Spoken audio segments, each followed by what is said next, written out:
Kinetic energy के concept से हमने देखा दैट मास आपका ट्रांसलेशनल मोशन में इक्विवेलेंट होता है summation of mi/ri square in case of rotational motion, right? Depends upon the mass distribution as well as it also depends upon that about which axis you are calculating the moment of inertia, right? Okay, so basically it is a origin dependent quantity. Basically radius of gyration हमने देखा कि it is nothing but we are transferring the many particle system to a single particle system. Basically अगर आपको plane के अंदर दो axis जो कि एक दूसरे से परपेंडिकुलर हैं उनके अबाउट अगर आपको मोमेंट ऑफ इनर्शिया पता है then you can calculate the moment of inertia perpendicular to the surface passing through the crossing point. Moment of inertia अगर आपको सेंटर ऑफ मास के अबाउट अगर पता है और अगर आप किसी पर्टिकुलर एक्सिस के about centre of mass moment of inertia निकालना चाहते हो which is parallel to the centre of mass axis.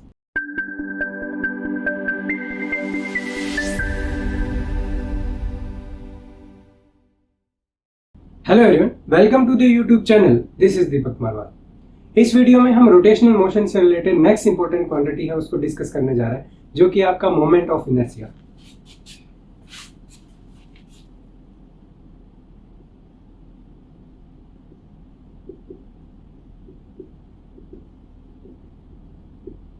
ये वर्ड जो है इनर्शिया ये हम ऑलरेडी डिस्कस कर चुके हैं जब हम क्या डिस्कस कर रहे थे, आपका ट्रांसलेशनल मोशन डिस्कस कर रहे थे. बेसिकली हमने वहां पे इनर्शिया को किस टर्म में डिफाइन किया. बेसिकली इनर्शिया रिप्रेजेंट करता है कि किसी ऑब्जेक्ट का जो स्टेट ऑफ मोशन है अगर उसका इनर्शिया ज्यादा होगा तो स्टेट ऑफ मोशन चेंज करना उस ऑब्जेक्ट का मुश्किल होता है, राइट? तो हमने बोला कि अगर ऑब्जेक्ट हैवी है, अगर उसका मास ज्यादा है तो उस ऑब्जेक्ट की स्टेट ऑफ मोशन चेंज करना मुश्किल होता है इन case of translational motion, right? तो आप कह सकते हो कि जब हम ट्रांसलेशनल मोशन डिस्कस करते हैं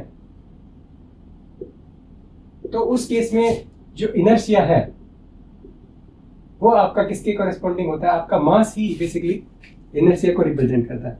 अब हम मूव करते हैं आपके रोटेशनल मोशन पे कि रोटेशनल मोशन में जो चीजें हैं वो आपकी थोड़ी अलग हो जाएंगी कंपेयर टू ट्रांसलेशनल मोशन. इसलिए उसको हम क्या बोलते हैं? मोमेंट ऑफ इनर्शिया बोलते हैं, राइट? Moment of inertia. इसको रिप्रेजेंट करेंगे हम आई से. अब इसकी वैल्यू क्या होगी, कैसे मोमेंट ऑफ इनर्शिया निकाला जाए, वो सब चीजें हम यहाँ पे देखेंगे, राइट? तो रोटेशनल मोशन की जब हम बात करते हैं बेसिकली लेट्स से ये एक ऑब्जेक्ट है, अगर ये रोटेट कर रहा है let's say omega angular velocity से और फिक्स्ड एक्सिस रोटेशन हम कंसिडर कर रहे हैं एक बार के लिए, राइट? तो इसके अंदर हर एक पार्टिकल जो है आप देखोगे तो हर एक पार्टिकल एक सर्कुलर पाथ के अंदर क्या करेगा? मूव करेगा.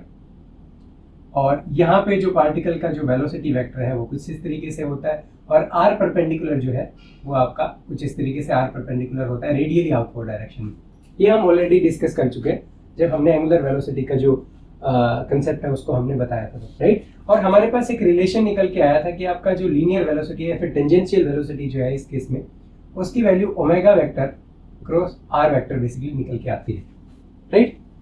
अब जो मोमेंट ऑफ इनर्शिया है इसके कंसेप्ट को इंट्रोड्यूस करने से पहले हम एक इंपॉर्टेंट जो चीज है वो देखेंगे कि यहाँ पे अगर आपको बोला जाए काइनेटिक एनर्जी आप निकालो, कौन सी kinetic energy? Total kinetic energy अगर निकालो तो कैसे निकालोगे आप?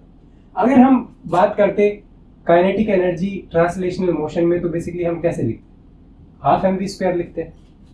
सिंपल सी बात है, राइट? अब यहाँ पे आप क्लियरली चेक कर सकते हो कि आर परपेंडिकुलर और v जो है तो ओमेगा क्रॉस आर करोगे तो आपका जो राइट हैंड रूल यूज करना है, ओमेगा क्रॉस आर करोगे देन v की डायरेक्शन आपको मिल जाएगी, राइट? तो यहाँ से थीटा जो है वो आपका बेसिकली क्या है? थीटा 90 डिग्री बेसिकली हमने लेके चला है, आर परपेंडिकुलर लेके चल रहे हैं, राइट? तो यहाँ से आपको देखने को क्या मिलेगा कि v I can write something like this that it will be r omega basically, right? अब हम अगर इसकी वैल्यू इसके अंदर अगर पुट करते हैं, अब ये एक पार्टिकल के लिए है तो मैं इसके लिए एक पार्टिकल के लिए लिख देता हूँ, राइट? बिकॉज हम एक पार्टिकल के लिए ही डिस्कस कर रहे हैं, एक सिंगल पार्टिकल की. लेकिन सिस्टम ऑफ पार्टिकल अगर होगा तो बहुत सारे पार्टिकल सिस्टम के अंदर होंगे. तो अगर आपको बोला जाए कि काइनेटिक एनर्जी अगर आपको लिखनी है then what you will say, you have to do summation of half mi vi square. Basically एक पार्टिकल का मास जो है, इसका जो मास है लेट्स से वन पार्टिकल का वो let's say mi ith particle है, इसकी वेलोसिटी vi है और ri इसका पोजीशन वेक्टर है बेसिकली, राइट?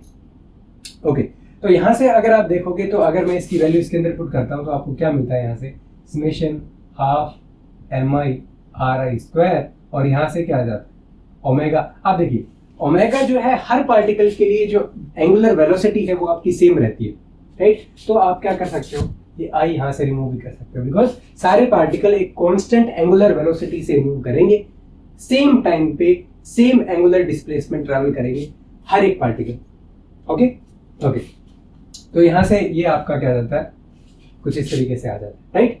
अब यहाँ पे अगर मैं इसको देखूं तो देखिए हाफ भी आपका बाहर आ जाएगा और ओमेगा स्क्वायर भी बाहर आ सकता है। So kinetic energy will be equal to half, और यहाँ पे ब्रैकेट में एक टर्म लिखता हूँ जो कि MI/RI स्क्वायर है और यहाँ पे ओमेगा स्क्वायर है, राइट। इसके कोरेस्पॉन्डिंग ट्रांसलेशनल मोशन में काइनेटिक एनर्जी क्या निकल के आती है, हाफ mv स्क्वायर। इसको हम क्या बोलते हैं, इसको हम बोलते हैं इनर्शिया मास बेसिकली, और ये आपकी ट्रांसलेशनल लीनियर वेलोसिटी बेसिकली। और यहाँ पे देखिए यहाँ पे हाफ और ये कुछ क्वांटिटी है और यहाँ पे एंगुलर वेलोसिटी, तो ये जो क्वांटिटी निकल के आई इसको हम क्या बोलते हैं, इसको हम आई से रिप्रेजेंट करते हैं और इसको बोलेंगे समेशन MI/RI स्क्वायर, और ये आई टर्म पे है, इसको बोलते हैं हम मोमेंट ऑफ इनर्शिया। और कंटिन्यूअस सिस्टम की बात करेंगे तो बेसिकली ये इंटीग्रल में आपका जो है वो कन्वर्ट हो जाता है, वो कोई दिक्कत नहीं है। जब हम डिफरेंट ऑब्जेक्ट्स की जो मोमेंट ऑफ इनर्शिया है जब वो निकालेंगे तो उस केस में हम काफ़ी डिटेल में डिस्कस करेंगे कि किस तरीके से आप moment of inertia basically different objects का कैसे निकालते हैं, उनका डेरिवेशन वगैरह सब कुछ करेंगे, राइट।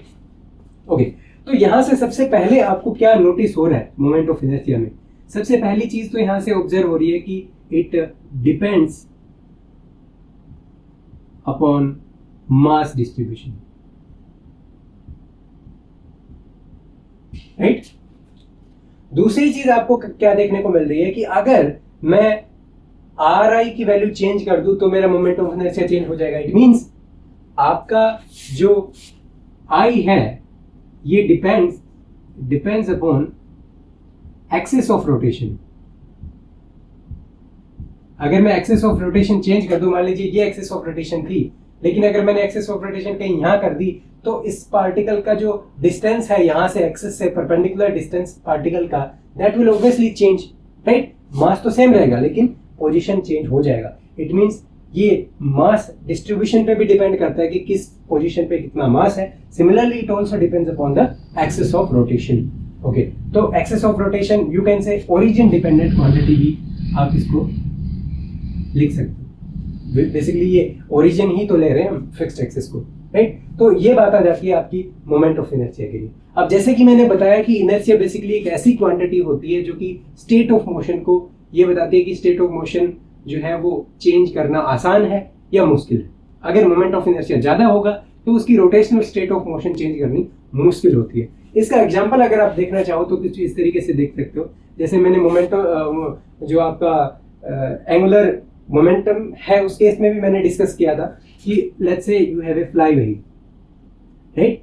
तो अगर आप मास डिस्ट्रीब्यूशन अगर आप जो है अगर सेंटर के अक्रॉस अगर आप चेक कर रहे हो तो अगर मास जो है वो यहाँ पे डिस्ट्रीब्यूटेड है बेसिकली, अगर ये R परपेंडिकुलर है तो बेसिकली R जितनी ज्यादा होगी उसका उतना ही ज्यादा मोमेंट ऑफ इनर्शिया होगा, राइट। तो इट मींस यहाँ पे मास देने के बजाय हम किसी पर्टिकुलर डिस्टेंस पे एक रिम के अंदर ज्यादा मास आपका डिस्ट्रीब्यूट करके रखेंगे और यहाँ पे हम होलो बेसिकली छोड़ देंगे और बाकी का मटेरियल जो है वो कनेक्ट करने के लिए रिम को यूज होता है। तो बेसिकली ये जो है ये आपका फ्लाई व्हील का जो कंसेप्ट है वहां पे बेसिकली यूज होगा ये कि moment of inertia fly wheel का क्या होता है, ज्यादा होता है, बिकॉज जो मास है वो आपका पेरिफेरी पे क्या होता है बेसिकली डिस्ट्रीब्यूट होता है, जिसकी वजह से होगा क्या कि आपका मोमेंट ऑफ इनर्शिया ज्यादा और जो आपकी रोटेशनल स्टेट ऑफ मोशन है वो उसकी चेंज करनी क्या होती है मुश्किल होती है। तो बेसिकली जो इंजन्स वगैरह है, बड़ी बड़ी मशीनरी है, उन सब में क्या होता है बेसिकली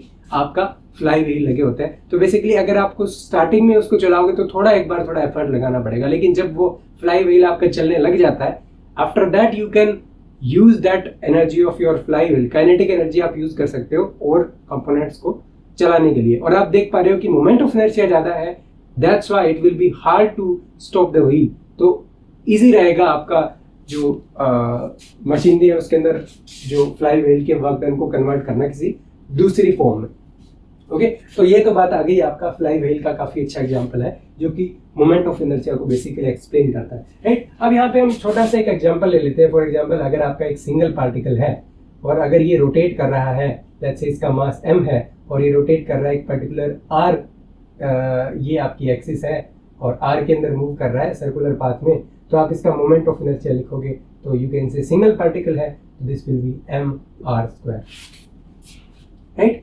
सिमिलरली अगर यहाँ पे एक पार्टिकल न होने की बजाय लेट्स से यहाँ पे रिंग होती है, बिल्कुल एक रिंग है छोटा सा और इसका टोटल मास m है, तो आप बेसिकली देखोगे क्या कि यहाँ पे जितने भी एलिमेंट हैं, जितने भी आप कंसीडर करोगे सब के सब dm मास के हैं, लेकिन यहाँ से अगर आप डिस्टेंस चेक करोगे हर एक पॉइंट की r परपेंडिकुलर तो वो r ही निकल के आती है जो कि बेसिकली इसकी रेडियस है।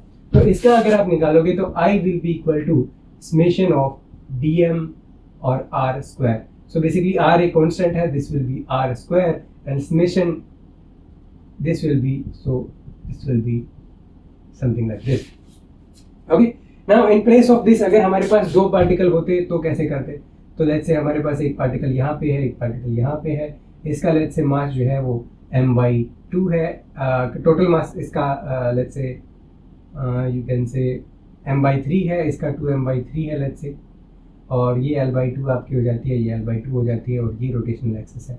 तो बेसिकली इसका कैसे निकाला जाए, तो इस केस में आप देखोगे तो दो पार्टिकल है, दोनों का काइनेटिक करना पड़ेगा। इस पार्टिकल में करोगे तो 2m/3 और L/2 का स्क्वायर, सिमिलरली प्लस में आपका m/3 आ जाता है और यहाँ पे आप करोगे तो L/2 का स्क्वायर, और यहाँ पे आप इसको सोल्व करके कुछ आपको वैल्यूज मिलेगी। जैसे यहाँ पे आपको देखने को मिलेगा, जैसे इसको सम करोगे तो आपको कितना मिलेगा, that it will be 3m/2m divided by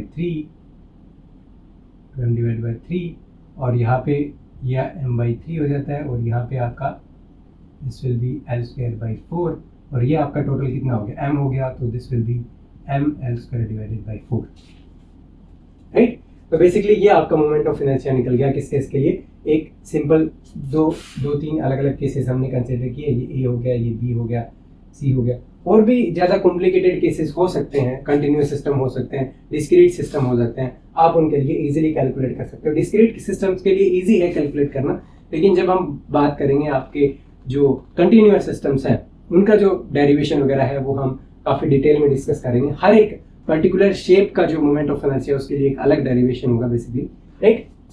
तो इस तरीके से आप मोमेंट ऑफ इनर्शिया जो है बेसिकली निकाल सकते हो। अब मोमेंट ऑफ इनर्शिया के अंदर एक इंपॉर्टेंट टर्म आती है जिसको हम बोलते हैं radius of gyration. Radius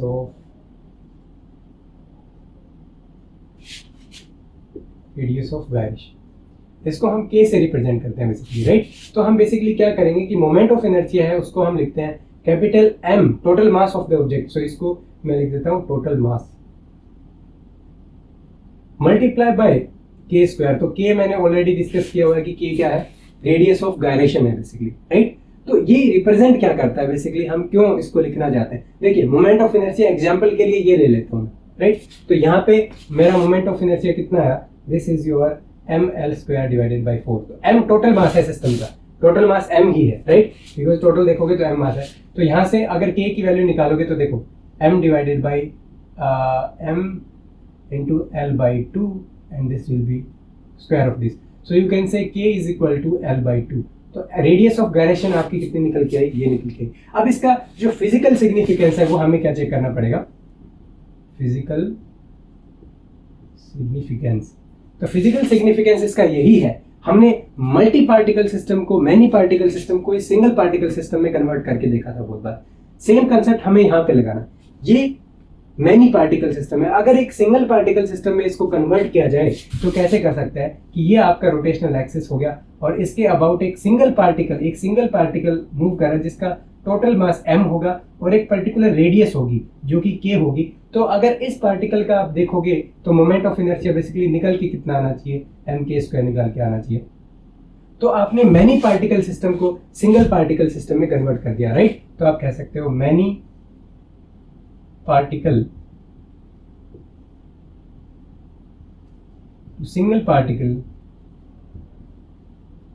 conversion हमने यहां पे किया हुआ, राइट। ओके, तो ये आपका यहाँ पे हो गया रेडियस ऑफ गायरेशन, काफी इंपॉर्टेंट कॉन्सेप्ट है, राइट। सिमिलरली देखिए, मैंने यहाँ पे बोला कि आपका जो moment of inertia that depends upon the axis of rotation, right. अगर आप एक्सिस ऑफ रोटेशन को शिफ्ट कर दोगे तो आपका moment of inertia basically change हो जाएगा, राइट। तो कुछ स्टैंडर्ड थ्योरम्स दी हुई हैं, राइट, तो उनको हम थोड़ा डिस्कस करते हैं। तो बेसिकली मोमेंट ऑफ इनर्शिया को निकालने के लिए अबाउट डिफरेंट एक्सिसेस दो थ्योरम्स दी हुई हैं। पहली थ्योरम आती है, पहली थ्योरम को डिस्कस करते हैं। पहला आपका है, उसको बोलते हैं परपेंडिकुलर एक्सिस थ्योरम। इसका जो प्रूफ है हम बाद में आगे आने वाले कुछ क्लासेस में करेंगे, ताकि यहाँ पे जो है आप थोड़ा बर्डन फील ना करो डेरिवेशन का, सिंपल रखते हैं एक बार के लिए। तो थ्योरम बेसिकली क्या कहती है, हमें एक्सिस को क्या करना है, शिफ्ट करना है। और ये जो थ्योरम है इसकी स्पेशलिटी क्या है, this is valid for plane surfaces. अगर आपका बल्क सिस्टम है उस केस में ये जो है ये वैलिड आपका नहीं रहेगा, ओनली प्लेनर सरफेसेस के लिए आपका वैलिड रहेगा। ओके, तो ये एक इंपॉर्टेंट चीज आगे सिर्फ इसी थ्योरम के लिए, परपेंडिकुलर एक्सिस थ्योरम में। ये एक्सिस क्या कहती है, let's say if you have a planar surface, ये आपकी प्लेनर सरफेस है, परपेंडिकुलर एक मोमेंट ऑफ इनर्शिया हो गया लेट्स से आई जेड, और दो मोमेंटम ऑफ इनर्शिया जो कि एक दूसरे के परपेंडिकुलर होनी चाहिए। तो एक मान लीजिए ये आई एक्स है और एक ये मेरा जो है ये आपका आई वाई है। So the perpendicular moment of inertia will be sum of I x and I y. अगर आप इसका अंदर लिखना चाहते हो तो आप क्या लिखोगे, दैट मोमेंट ऑफ इनर्शिया मैं आई से लिखता हूं, आई परपेंडिकुलर टू द प्लेन, जिसको हम क्या बोलते हैं I Z, will be sum of two perpendicular, so they are two perpendicular momentum of inertia, so two perpendicular moment of inertia in the plane or through the plane you can say, right. So moment of inertia perpendicular to the plane which is Iz will be the sum of the two perpendicular momentum of inertia, दो perpendicular होने चाहिए in the plane, जो कि आपके क्या है Ix है and Iy है, तो दोनों के सम के बराबर आपका Iz निकल के आया। तो ये आपकी होती है परपेंडिकुलर एक्सिस थ्योरम। इसका प्रूफ हम बाद में देखेंगे डिटेल में काफी। ओके, सिमिलरली एक दूसरी थ्योरम आती है जिसको हम बोलते हैं पैरेलल एक्सिस थ्योरम। तो बेसिकली ये क्या रिप्रेजेंट करती है, देखिए अगर आपका ऑब्जेक्ट जो था ये है मान लीजिए, और ये ऑलवेज वैलिड है, इसके लिए कोई कंडीशन नहीं है। इसके लिए कंडीशन थी कि आपका ऑब्जेक्ट जो है वो क्या होना चाहिए, फ्लैट होना चाहिए, प्लेनर होना चाहिए। इसके लिए कंडीशन नहीं है वैसे। ओके, तो यहाँ के लिए क्या है कि पैरेलल एक्सिस, यहाँ पे देखोगे तो तीनों एक्सिस जो है वो आपके परपेंडिकुलर थी। यहाँ पे अगर आपको एक पर्टिकुलर एक्सिस है, लेट्स से ये है, और ये एक्सिस सेंटर ऑफ मास से जा रही है, right. So this is the centre of mass axis, और इसके अराउंड जो मोमेंट ऑफ इनर्शिया है उसको लेट्स से आईसीएम में बोल रहा हूँ, राइट। ओके, अगर आप इसके पैरेलल किसी एक्सिस के साथ निकालना चाहते हो तो बेसिकली इसके जस्ट पैरेलल है, ये मोमेंट ऑफ इनर्शिया इसके एक्सिस के अबाउट निकालना चाहते हो, और अगर आपको moment of inertia through the centre of मास अगर आपको पता है, इन that case the momentum of inertia, लेकिन इनके बीच के परपेंडिकुलर डिस्टेंस क्या है, लेट्स से a है, then the momentum of inertia will be equal to the momentum of inertia about the centre of mass plus let's say total mass system का m है, then this will be ma²। So this is we define as a parallel axis theorem. अब इसकी चीज क्या है parallel axis theorem के अंदर, कि यहाँ पे आप लिखना चाहो that center of that momentum of inertia about an axis parallel to ICM axis momentum of inertia about an axis which is parallel to the momentum of inertia of axis which is passing through the center of mass basically is given by this expression. okay? और आप कहोगे कि दोनों parallel lines के बीच की जो distance है वो लेट्स से a है, या आप कहोगे कि सेंटर ऑफ मास के एक्सिस से किसी पर्टिकुलर a डिस्टेंस पे आपने शिफ्ट किया हुआ एक्सिस को, देन आपका जो सेंटर ऑफ मास है that can centre of moment of inertia that will be given by this equation basically. तो ये जो दो इंपॉर्टेंट थ्योरम है ये आप हमेशा ध्यान रखोगे. तो जब भी सिमेट्रिकल ऑब्जेक्ट के केसेस आएंगे तो ये इक्वेशन आपको फ्लैट ऑब्जेक्ट्स के केस में हमेशा आपको यूज करनी है, और ये वाली जो है वो इन जनरल किसी भी ऑब्जेक्ट के लिए अगर आपको सेंटर ऑफ मास के अबाउट अगर मोमेंट ऑफ इनर्शिया पता है, इन that case you can calculate about any axis which is parallel to the center of mass axis basically. And in this case you have a flat surface and you know two axes which are perpendicular, right? You know momentum of inertia about two axes which are perpendicular and they are in the plane of the body. Then the perpendicular to this object, the iz will be given by, you can say, ix plus iy. So basically this is the first axis, this is the second axis, and this will be the third axis passing through the crossing point of these two axes. So basically ये क्या है, ये आपका represent करता है क्या, आपका perpendicular axis theorem, और ये आपका पैरेलल एक्सिस थ्योरम है. तो दोनों को आप यूज करोगे बेसिकली, राइट. अब एक इंपॉर्टेंट चीज और मैं बताना चाहूंगा यहाँ पे कि यहाँ पे आपका मोमेंट ऑफ इनर्शिया जिसको हम बोलते हैं, अगर लेट्स से मेरे पास एक वायर है लेट्स से, राइट. तो वायर के आपको पता है कि यहाँ पे z हो सकता है, z एक्सिस है, और यहाँ पे आप देखोगे तो ये आपकी लेट्स से y एक्सिस है, और यहाँ पे आपकी x एक्सिस है, वायर लिखा हुआ, राइट. तो आप देखोगे कि अगर वायर के अंदर ये जो बॉडी है, ये जो ऑब्जेक्ट है, ये जो थिकनेस है, ये अगर आपकी काफी कम होती है तो उस केस में हम क्या कहेंगे, बिकॉज देखिए moment of inertia is given by mi square basically. तो यहाँ पे मास तो है लेकिन डिस्टेंस काफी नेग्लिजिबल है, तो इस केस में आप बोलोगे कि I Y will approximately be equal to 0.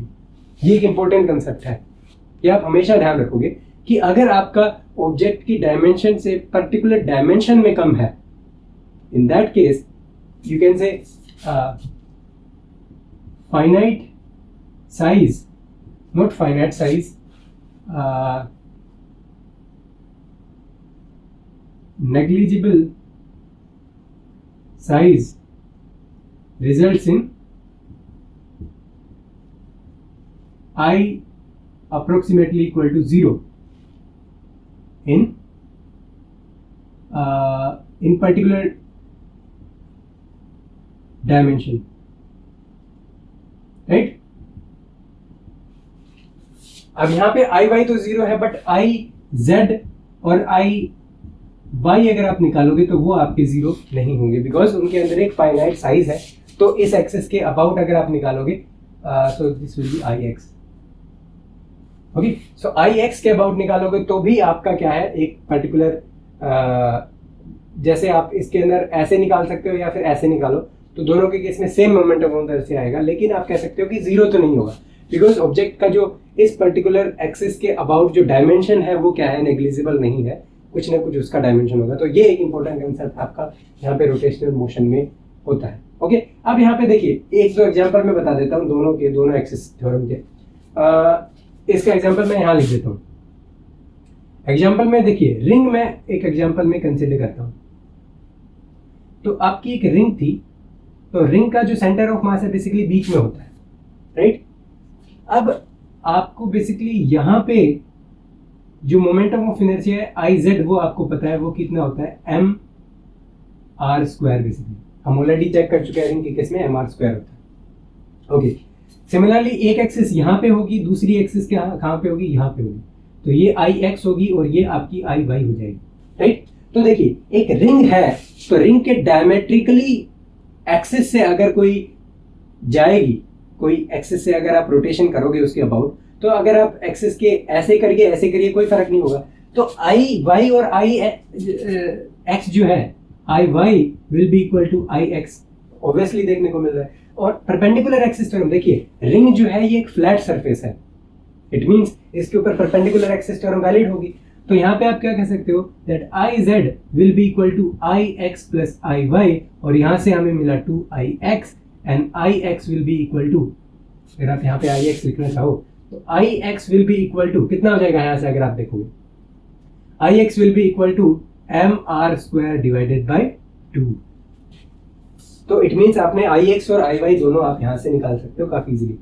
दूसरी थ्योरम जो है पैरेलल एक्सिस थ्योरम, उसका भी आप यूज कर सकते हो। देखो अगर रिंग है तो रिंग को आपने एक तो सिमेट्रिक एक्सिस के अबाउट ऐसे रोटेट कर रहे हो, और दूसरा डायमेट्रिकली आपने रखा, जिस तरीके से ये रिंग है मान लीजिए, तो इसके ऊपर आपने क्या किया, एक्सिस ऑफ रोटेशन एक बार तो ये था ऐसे रोटेट कर रहा था, दूसरे बार में आपने क्या किया, ऐसे रोटेट किया, जो कि आई एक्स, हमने आई एक्स और आई वाई करा हुआ। दूसरा केस ये बन सकता है कि इस पेरिफेरी पे एक पॉइंट है, उसके अबाउट ये क्या कर रहा है, रोटेट कर रहा है। तो उस केस में आप इसको कैसे करोगे, देखिए यहाँ पे ये परपेंडिकुलर एक्सिस थ्योरम का एग्जांपल हो गया। उसी तरीके से अगर आप यहाँ पे देखोगे, let's me right it here, let's say आपकी रिंग जो है वो कुछ इस तरीके से है, let's say right it here कि आपकी रिंग जो है वो आपकी कुछ इस तरीके से है, और इस एक्सिस से आपको क्या निकालना है, मोमेंट ऑफ इनर्शिया निकालना है, और ये आपकी आईसीएम हो जाती है, और इसकी वैल्यू कितनी है, इसकी वैल्यू हो जाती है आपकी m are square, basically ICM के अबाउट एम आर स्क्वायर।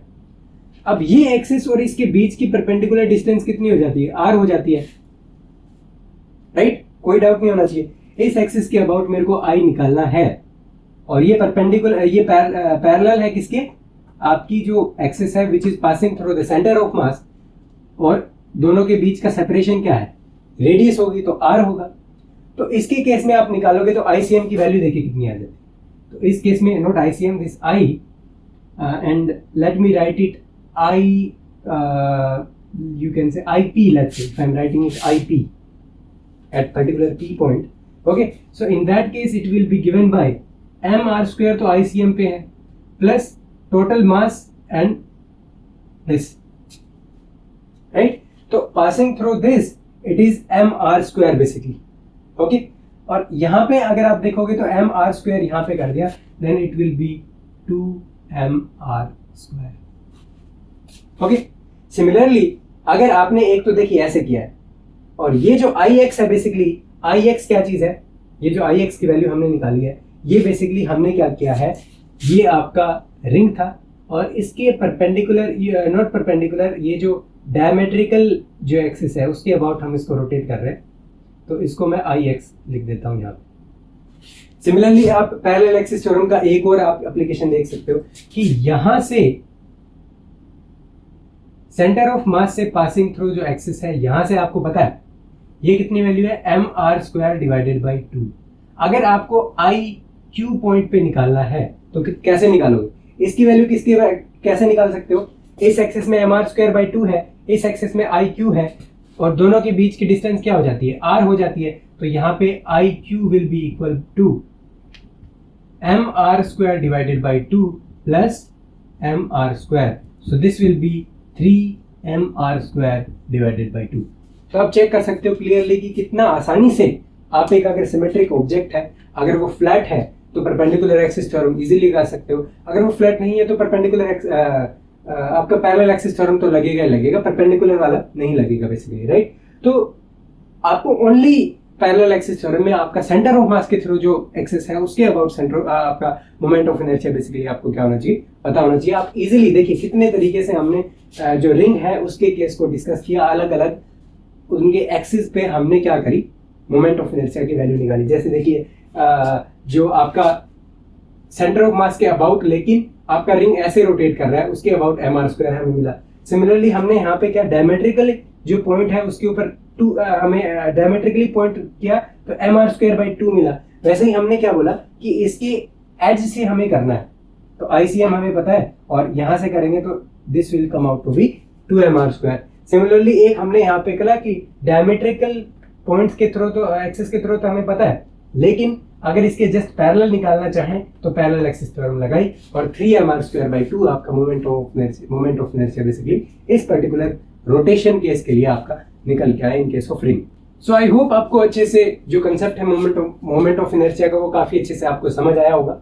यहाँ पे हमने बताया कि मोमेंट ऑफ इनर्शिया बेसिकली कैसे आप कैलकुलेट कर सकते हो, कैसे डिफाइन करते हो बेसिकली। तो दोनों हमने रिलेट किया, ट्रांसलेशनल मोशन में inertia is equivalent to the moment of inertia in case of rotational motion, और काइनेटिक एनर्जी के कंसेप्ट से हमने देखा दैट मास आपका ट्रांसलेशनल मोशन में इक्विवेलेंट होता है summation of mi/ri² in case of rotational motion, right. Okay, तो दोनों में एनालॉजी बेसिकली हमें समझ में आ रही है, राइट। और हमने बोला कि बेसिकली जो moment of inertia this depends upon the mass distribution as well as it also depends upon that about which axis you are calculating the moment of inertia, right? Okay, so basically it is a origin dependent quantity.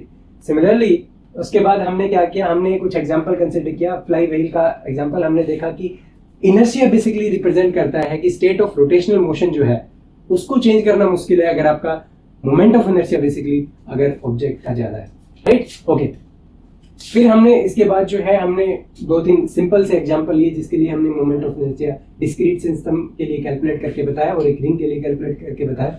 बाकी complicated system, continuous system के लिए हम अलग से जो है उनका derivation वगैरह करेंगे, तो उनको हम बाद में डिस्कस करेंगे। लेकिन नेक्स्ट वीडियो में हम एक बार बता देंगे, आपको लिस्ट एक बता देंगे जिसके अंदर आपका जो डिफरेंट ऑब्जेक्ट्स हैं, सिमेट्रिक ऑब्जेक्ट, उनका किस तरीके से उनका यू कैन से उनकी वैल्यू क्या क्या होती है मोमेंट ऑफ इनर्शिया की अबाउट डिफरेंट एक्सिस, राइट।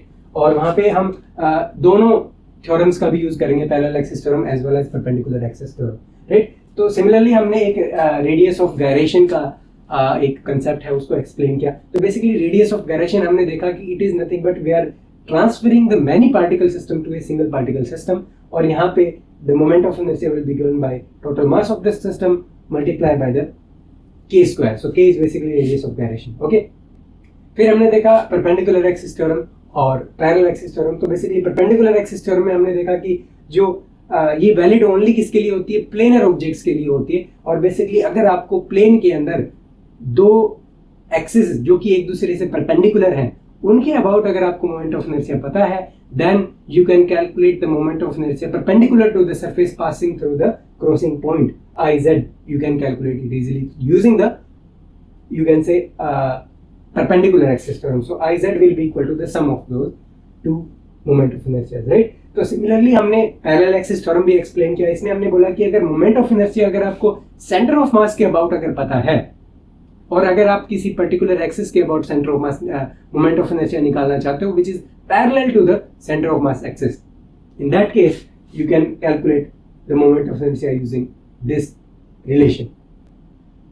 और फिर हमने देखा कि किसी ऑब्जेक्ट के अंदर जो है अगर किसी पर्टिकुलर डायमेंशन में उसकी जो यू कैन से उसका जो साइज है अगर वो नेग्लिजिबल है, इन that case the moment of inertia in that particular direction will be negligible. Okay, similarly हमने फिर एक एग्जांपल लिया रिंग का केस और अलग अलग एक्सिस के थ्रू हमने जो मोमेंट ऑफ इनर्शिया है वो कैलकुलेट किया using the perpendicular axis theorem as well as the parallel axis theorem. तो बेसिकली यहाँ पे एक तो आपका आ गया बाय द सिमेट्रिक पॉइंट और दूसरा आपका आई एक्स के अबाउट बेसिकली डायमेट्रिकली एक्सिस जो है उसके अबाउट mr²/2 आया। सिमिलरली हमने क्या है इसके एज के अबाउट जो है वो निकाला mr²।